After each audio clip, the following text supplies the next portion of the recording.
Bonsoir à tous. Je suis ravie d'être parmi vous ce soir, de revenir dans cette école où j'étais il y a quelques années pour vous parler d'un sujet que j'ai découvert alors que j'étais à votre place, le biomimétisme. J'ai toujours été émerveillée par le vivant, les différentes formes que prend une fleur au cours du temps par exemple, du bouton qui s'ouvre, qui déploie progressivement ses pétales pour former une fleur épanouie.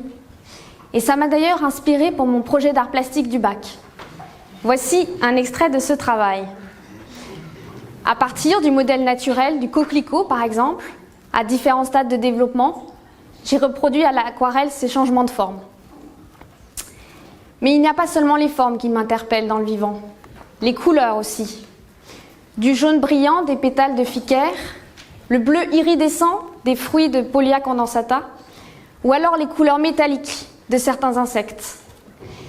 Dans le vivant, c'est la réflexion de la lumière sur ces surfaces qui produit ces effets lumineux. Ainsi, la lumière fait naître la couleur. Mais d'autres organismes vivants vont encore plus loin. Ils sont capables de créer et de produire leur propre lumière. C'est ce qu'on appelle la bioluminescence. On la trouve chez des vers luisants, chez des organismes marins comme cette méduse, ou même chez certaines bactéries. Et elle remplit de nombreux rôles, se camoufler d'un prédateur, servir de leurre pour capturer une proie ou alors attirer un partenaire. Depuis toujours, le vivant fascine, interpelle, nourrit l'imaginaire des hommes et alimente leur créativité. Ainsi, les plus anciens témoignages peuvent dater de l'art pariétal, avec ses représentations d'animaux préhistoriques. Plus récemment, fin 19e, l'art nouveau reprend des motifs végétaux et les intègre à l'architecture, comme ici les piliers de la Sagrada Familia à Barcelone. Depuis toujours, on s'inspire du vivant pour créer. L'approche est artistique. Mais depuis Léonard de Vinci, qui était à la fois un grand artiste, un ingénieur, on peut aussi s'inspirer du vivant pour innover. L'approche devient technique et aujourd'hui, on la développe de manière scientifique. S'inspirer du vivant? Oui, mais pourquoi? Laissez-moi vous raconter cette anecdote de ma professeure à Nancy, c'était à l'école du génie rural des eaux et des forêts. Alors il y a probablement de nombreux ingénieurs parmi vous dans la salle qui ont l'habitude de résoudre des problèmes, de répondre à un cahier des charges. Alors laissez-moi vous proposer celui-là. Imaginez, vous devez construire une structure telle que vous mettez plus de 6 tonnes à 30 mètres de haut du sol. Au niveau du sommet, vous devez être capable de convertir l'énergie lumineuse, de monter des litres d'eau, des centaines de litres d'eau par jour au sommet, et sur un poteau pas plus large que 50 cm de diamètre. Il y en aurait certainement beaucoup d'entre vous qui me diraient c'est impossible, ça ne tiendra jamais. Et pourtant, ce sont les arbres qu'on croise à chaque balade en forêt. Ce sont les prouesses du vivant. Il y en a de nombreux exemples. Et émerveillée par leurs prouesses, je me suis tournée vers une formation de biologie pour en apprendre plus sur le vivant. Intuitivement, je sentais qu'on pouvait s'en inspirer. Et en 2013, je découvre que cette approche s'appelle le biomimétisme. Je découvre qu'il y a un mot pour en parler. C'est une révélation. Si on comprend les mécanismes du vivant, on peut s'en inspirer. Ainsi, vous l'aurez compris, le point de départ de cette démarche du biomimétisme, c'est le vivant. Donc, dans cette école, à AgroParisTech, j'ai appris sa diversité, issue de l'évolution des espèces, ses différentes échelles du vivant, de la plus petite, le gène, à la plus grande, celle des écosystèmes, et la place si particulière de l'homme par rapport à son environnement, où on cherche souvent à contrôler, maîtriser le vivant, et parfois même le modifier. On sélectionne les espèces de plantes que l'on cultive, on améliore les caractéristiques des animaux que l'on élève, et cela a les dérives que l'on connaît. Perte de biodiversité, pollution, dégradation des écosystèmes. Pourtant, je suis convaincue qu'il est possible d'avoir un autre rapport avec le vivant. Ne plus seulement chercher ce que nous pouvons en retirer comme ressources, mais ce que nous pouvons en apprendre en termes d'enseignement. Et c'est là tout le principe du biomimétisme. Mais comment comprendre les mécanismes du vivant? On a souvent besoin d'avoir un autre regard sur le vivant. Et c'est possible en croisant les disciplines. Je vais vous montrer un exemple. Prenons un exemple qui va vous paraître banal, le pamplemousse. Vous pourriez m'en dire qu'il est riche en vitamine C, c'est bon pour la santé, que c'est un agrume. En tant qu'agronome, je le connais sous son nom Citrus maxima, qui fait partie de la famille des rutacées. Il est originaire de Malaisie, très adapté au climat tropical. Et on connaît ses différentes variétés, pamplemousse blanc, pamplemousse rouge, pamplemousse rose. Et le fruit est présent sur des arbres qui peuvent faire plus de 15 mètres de haut. Et il tombe au sol à maturité sans s'abîmer. Sinon, les graines périraient très rapidement étant donné que cette plante vit dans les climats tropicaux. Et en tant qu'ingénieur mécanique, je peux vous en parler d'un point de vue très différent. Je peux dire que c'est la structure de l'écorce de son fruit qui est responsable de ses propriétés. Elle possède une porosité variable qui permet au fruit de se comprimer efficacement et d'amortir les chocs. Ainsi, des fruits qui peuvent faire plus de 15 kg et qui tombent de plus de 15 mètres ne s'abîment pas et n'explosent pas au sol.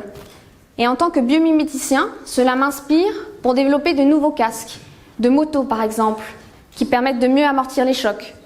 Il ne s'agit pas de se mettre un pamplemousse sur la tête ou de développer des casques qui sont jaunes, mais plutôt de s'inspirer de cette structure interne du pamplemousse pour développer de nouveaux casques plus sécurisés qui permettent de mieux amortir les chocs. Et le fil des découvertes pourrait être poussé beaucoup plus loin sur de nombreux exemples du vivant, à condition de regarder différemment les objets biologiques.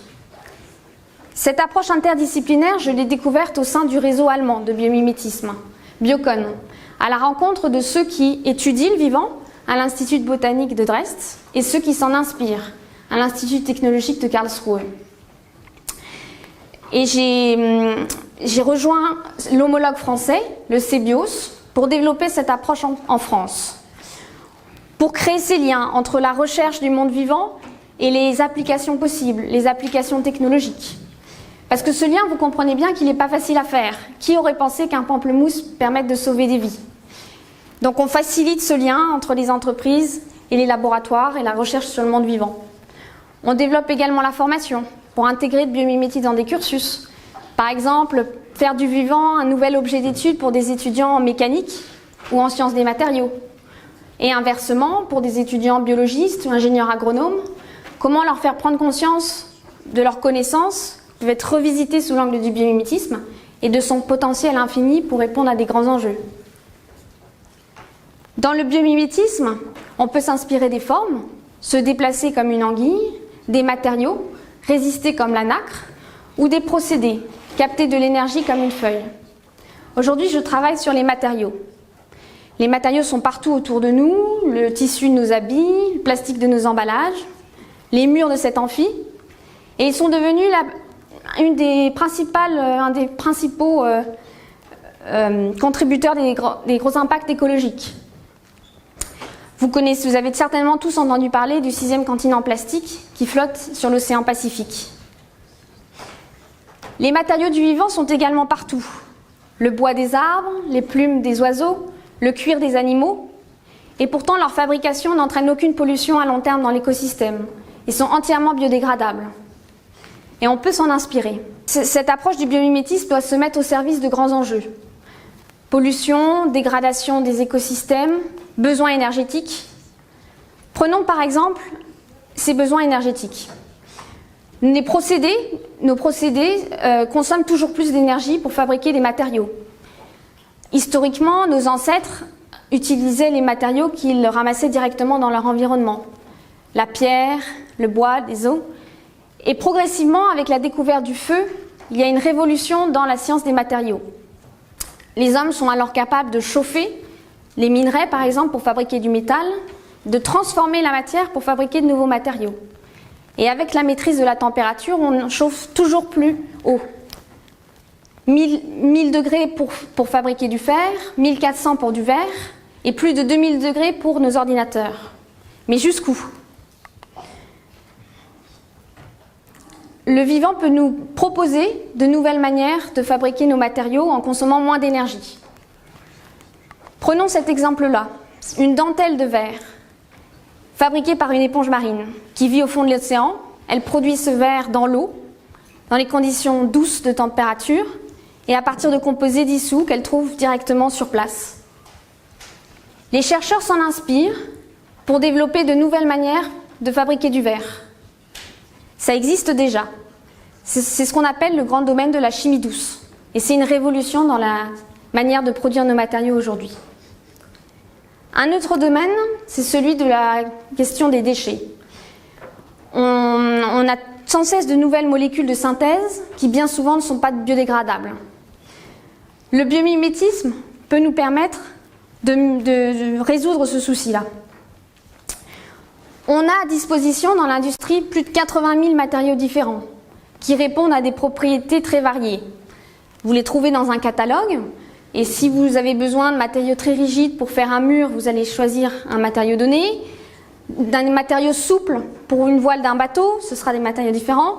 Ou si vous avez besoin de matériaux légers pour l'armature d'un avion par exemple.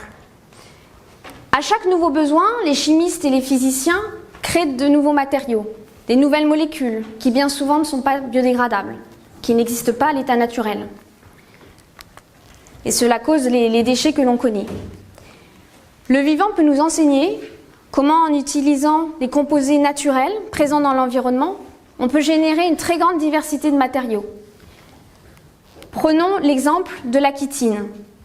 La chitine, dans le vivant, c'est un sucre, un petit peu comme le glucose, et elle est présente chez ces organismes-là. Les crustacés, des insectes, comme ce papillon, et les champignons. Et pourtant, ces matériaux-là, de ces organismes, ont des propriétés extrêmement différentes. La chitine compose les carapaces de ce homard, qui est extrêmement rigide, qui lui permet de se protéger des prédateurs. Et la chitine est organisée en un empilement multicouche en forme d'hélice qui est extrêmement difficile à percer. Chez ces papillons, la chitine forme des petits peignes micrométriques qui permettent aux ailes d'être extrêmement légères, extrêmement souples et qui est responsable également de leur couleur bleue. Et chez les champignons, la chitine constitue les parois de leurs cellules et forme un réseau lâche assez souple. Ainsi, vous voyez comment à partir d'une seule molécule de base, vous générez une grande diversité de matériaux qui sont entièrement biodégradables. Ainsi, pourrions-nous imaginer un futur où on décompose un mur pour fabriquer un avion, pour fabriquer nos plastiques et que le tout soit fabriqué à partir du même matériau présent à l'état naturel et entièrement recyclable. Ainsi, face à la crise environnementale actuelle, on a souvent des discours alarmistes, défaitistes. Pourtant, le vivant peut nous proposer un ensemble, un réservoir infini de solutions. Et en plus, c'est un modèle de développement durable éprouvé par 3,8 milliards d'années d'évolution. Avec ces 10 millions d'espèces, le fil des découvertes est infini. En parlant de fil, nous n'avons même pas évoqué le fil d'araignée, dont les propriétés mécaniques sont exceptionnelles. Vous imaginez bien que le potentiel est infini à travers la diversité des espèces, les propriétés qu'on peut y trouver, ainsi que les différents champs d'application. Ainsi, je vous invite à regarder le vivant différemment, vous émerveiller de ses prouesses, notamment au niveau des matériaux. Et de plus en plus d'entreprises aujourd'hui et de laboratoires s'impliquent dans cette démarche. Ainsi, je vous invite à rêver pour nous d'un monde meilleur pour demain. Merci.